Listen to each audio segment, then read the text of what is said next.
कधीपासून चप्पल फुटवेअर घ्यायची होती चांगली, मला वेळच नव्हता मिळत. मग असं झालं की रिहर्सल वगैरे झाली, म्हटलं आता आपण मॉलला जाऊ आणि शोधू. तर मला काही आवडली नाही, मग ती खूप महाग होती. मग मला ही एका स्टोअरमध्ये दिसली. मग मी ह्याची प्राईस विचारली, ती जवळपास 5,500 वगैरे. हां, चप्पल बघितलीस ना तू? 5,500.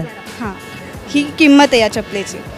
तर मी म्हटलं की मी नाही 5,500च्या या चपलेसाठी देणार. त्याच्या पुढे मग मी काहीच घेतलं नाही. नेक्स्ट डे इथे आमचं मडला टेक्निकल होतं, तर मग लवकर फ्री झालेले मी. तर म्हटलं चला आपण सेटवर जायच्या आधी मॉलमध्ये जाऊ दुसऱ्या, आणि आपण तिकडे बघू ऑप्शन्स काही.